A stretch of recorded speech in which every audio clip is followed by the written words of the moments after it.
Bom, agora sabendo que a segunda lei só vale em referenciais iniciais e sabendo também o que são referenciais iniciais, a gente pode falar do que é a segunda lei de Newton e eu espero deixar claro para vocês o porquê que ela é chamada de princípio fundamental da mecânica. Beleza? Basicamente, a segunda lei está dizendo para a gente que interações causam mudança de movimento. Não causam movimento, causam mudança de movimento. Tá? E o que são interações? São o que corresponde ao que provavelmente vem na cabeça de vocês já pensando na palavra. Tá? Uma coisa interagindo com outra, uma coisa está mexendo com a outra. No caso da mecânica, uma coisa está empurrando ou puxando outra em algum sentido, em alguma direção. Daí vocês já esperam que a formulação matemática disso vai ser uma grandeza vetorial, vai ser um vetor. E essa formulação matemática nada mais é do que o conceito de força, tá? Beleza. Daí a gente tem, então, já dei o spoiler, né? Segunda lei de Newton é força resultante igual a massa vezes aceleração. Se vocês pararem para pensar, a gente passou algumas semanas para destrinchar esse cara aqui, a aceleração. E agora a gente vai destrinchar quem é esse cara aqui e em seguida destrinchar quem é esse cara aqui, que é a massa, mas já falei, vocês já sabem que saber o nome de alguma coisa não significa entender essa coisa, não é mesmo? Então vamos primeiro falar da força resultante, tá legal? E o que essa ligação entre esses dois lados da equação, o que esse igual aqui dá pra gente? Tá? Que é a essência da segunda lei de Newton. Bom, imaginem o seguinte, que a gente faça observações, está aqui, né, observação, referente à aceleração. Imagina que vocês filmem algum objeto em movimento, tá? E ele dê a posição em função do tempo, frame a frame, certo? Vocês têm esses dados experimentais. Daí vocês fazem quem? A tal da derivada, né? Quando vocês aprenderem lá em cálculo, e vocês acham a velocidade. Fazem a derivada de novo, vocês acham a aceleração, certo? Daí vocês multiplicam pela massa do objeto, daí vocês vão ter então o quê? Qual a força resultante no objeto em cada instante de tempo, né? Agora imagina que a gente não conheça nada sobre o mundo. Séculos atrás a gente estava tentando entender o mundo, como o mundo funciona, como as coisas interagem umas com as outras. Ora, um bom jeito de entender quem está rolando aqui é justamente, opa, é justamente, é justamente com a segunda lei e com o que a gente conhece de cinemática. Então, a segunda lei foi um jeito de entender quem estava aqui compondo esse extrato aqui, cujo saldo é força resultante. Entender como que as coisas interagem umas com as outras. E daí se foram formulando as leis e modelos de força, que a gente vai ver bastante nas próximas semanas. A gente vai ver a força-peso, a força normal, o atrito, a tensão, basicamente essas. Tá? Que são modelos de força, que são descrições de como é um certo tipo de interação entre as coisas. Isso vai ficar mais claro nesse vídeo. Tá legal? Agora, imagina também que agora a gente sabe como funciona uma certa interação, por exemplo, tal da força-peso, a gente entendeu bem. A gente pode fazer predições com isso e a gente pode construir coisas com isso. De que forma? Ora, sabendo a força resultante, sabendo as forças que estão agindo, então a gente sabe a força resultante, daí a gente calcula a aceleração, calcula a velocidade, calcula a posição em qualquer instante de tempo. E daí a gente tem construções, projetos e a gente, digamos, dominando o mundo, certo? Espero que cuidando dele. Mas enfim, né? Vamos lá. E daí a gente tem então essa construção científica que foi usar essa igualdade para entender como as interações funcionam e construir modelos e leis físicas que dizem como que uma certa força funciona, tá? E, tendo esse conhecimento, faz predições e desenvolve um monte de coisa com isso, tá? Então, espero que vocês estejam sentindo o poder que vem e como que isso vai ser importante para vocês, enquanto engenheiros e engenheiras, tá? Vamos lá. Como que a gente sabe, afinal de contas, quem é essa força resultante? Tá? A gente tem que primeiro ver quem que a gente quer descrever e ver com quem que esse objeto está interagindo. Primeiro exemplo, imagina a Terra como um todo, tá? Tá ali bonitinha, girando ao redor do Sol junto com vários planetas, certo? Então, de quem que a gente quer falar? Da Terra, tá? Com quem que a Terra está interagindo? Quem vocês imaginam que pode estar mexendo com ela? Mexendo no sentido de interagindo. Bom, tem o Sol, certo? Tem a Lua, que não está aparecendo aí, mas a gente pode considerar. E tem os outros planetas. Acho que tá bom, né? A gente sabe que o sistema solar está dentro da Via Láctea, tem outras estrelas e por aí vai. Mas aí está tão distante que realmente não faz tanta diferença assim para o movimento da Terra. Que tipo de interação que caracteriza essas interações aqui é a chamada força gravitacional. É um dos tipos de força fundamentais que a gente conhece. Tá legal? Vamos para outra escala agora, para o microscópico. Pensa num próton. Ali, dentro em cada molécula, a gente tem átomos, em cada átomo a gente tem os elétrons girando ao redor de um núcleo, que é composto de prótons e nêutrons. A gente quer falar do próton. Tá? Sempre importante a gente entender isso, de quem que a gente está falando, quem que a gente está analisando. O próton está interagindo com quem? Bom, quem que está por ali, né? Outros prótons, né? Se estão ali, a gente tem que considerar, a princípio, pelo menos, os nêutrons que estão ali em volta, né? E os elétrons que estão ali em volta também, tá? Que tipo de interações são essas? Tá?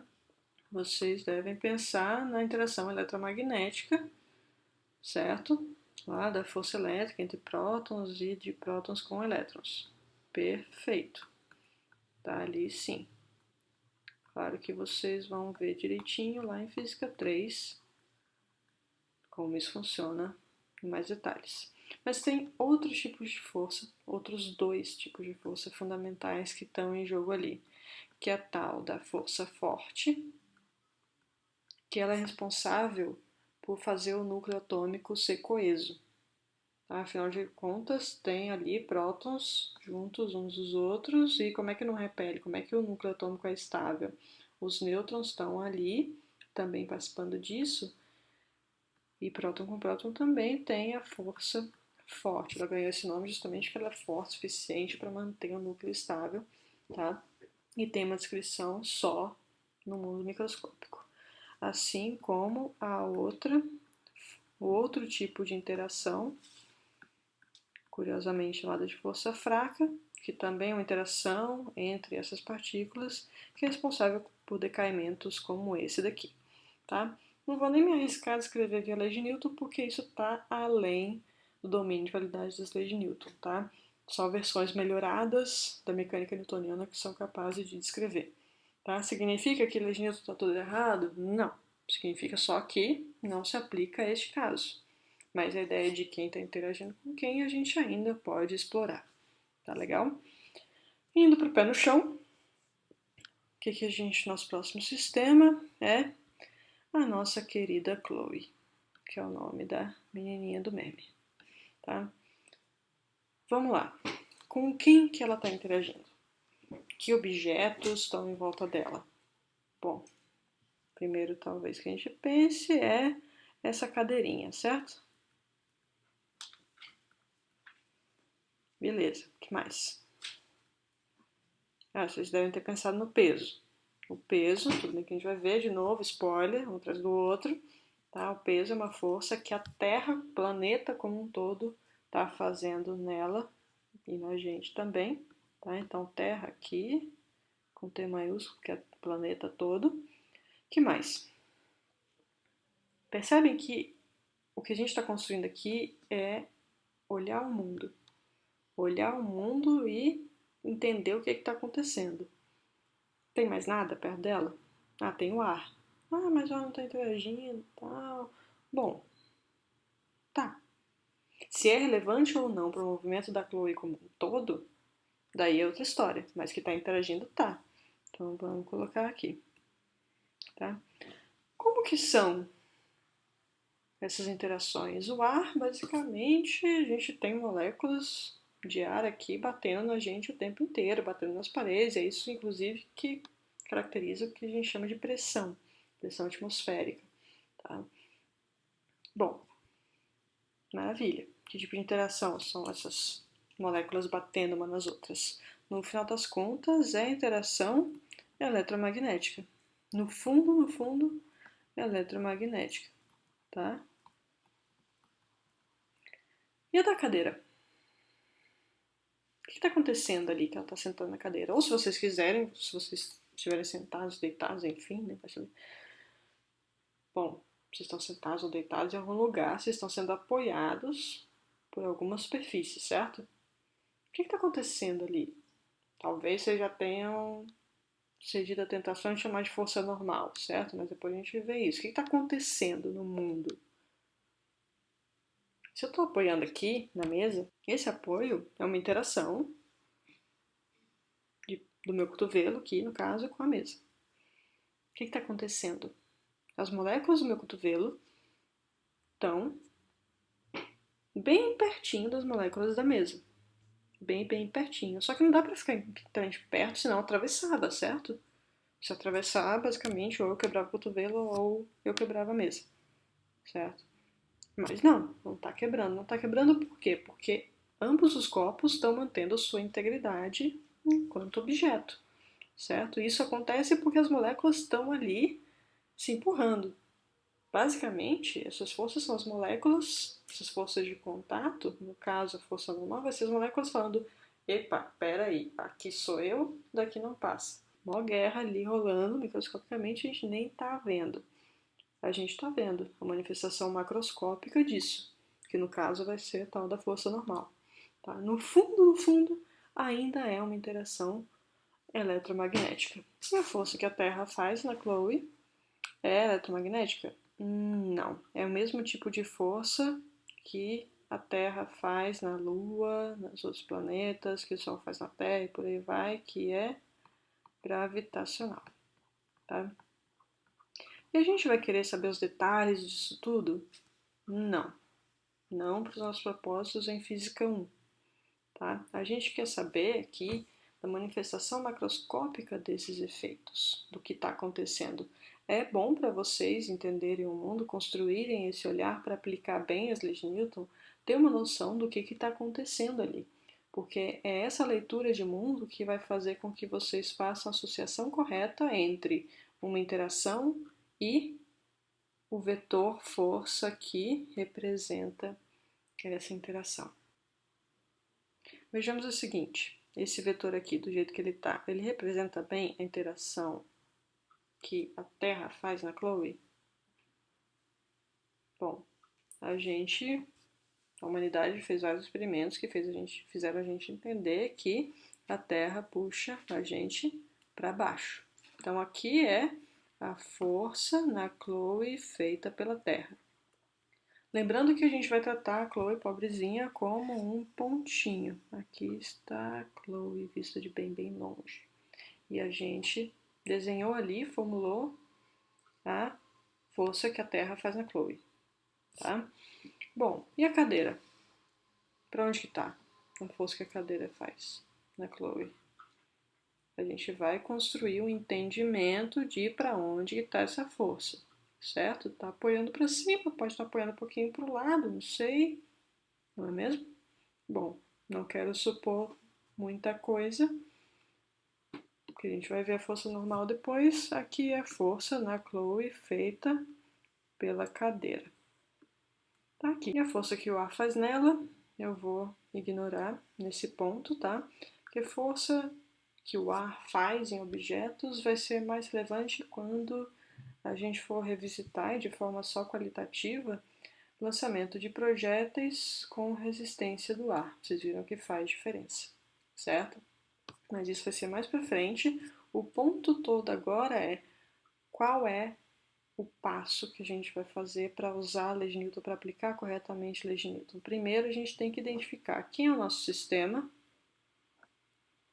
Daí a gente olha para o mundo, interpreta ele e vê com quem que esse sistema está interagindo.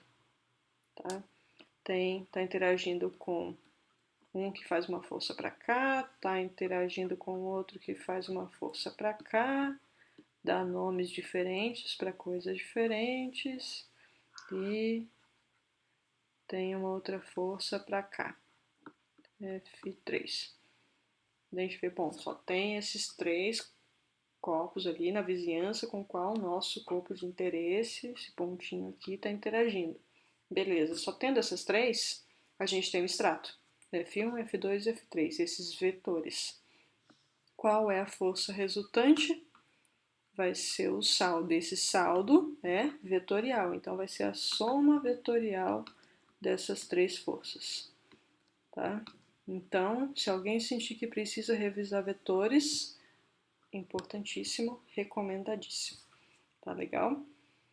E daí a gente tem, por fim, isso daqui que é chamado princípio de superposição. As forças se somam independentemente, cada interação funciona independente da outra e o efeito dela se soma puramente, tá? E daí a gente tem, então, a força resultante, que é a soma de todas as interações, determina a aceleração, e daí, sabendo as condições iniciais, a gente consegue achar a velocidade e a posição, tá? É importante lembrar que força não causa movimento, força causa mudança de movimento, tá? E como que a gente aplica? A gente identifica o objeto de estudo, de quem que a gente está falando, quem que a gente quer analisar, tá? E quem está interagindo com esse quem que a gente quer analisar. Esse procedimento nada mais é, esse daqui, que eu fiz, esse desenho aqui, nada mais é do que o chamado diagrama de corpo livre. Tá legal? A gente isola esse objeto, pensa nele isolado. No caso de dinâmica de partícula, a gente vai, é até vantajoso desenhar ele como um ponto, o desenho fica mais claro. E a gente caracteriza os vetores, tá? Lembrando que vetores não são só geométricos pra gente, são algébricos também. Então a gente vai fazer bastante nas próximas semanas diagrama de corpo livre, escreve os vetores algebricamente e manda brasa.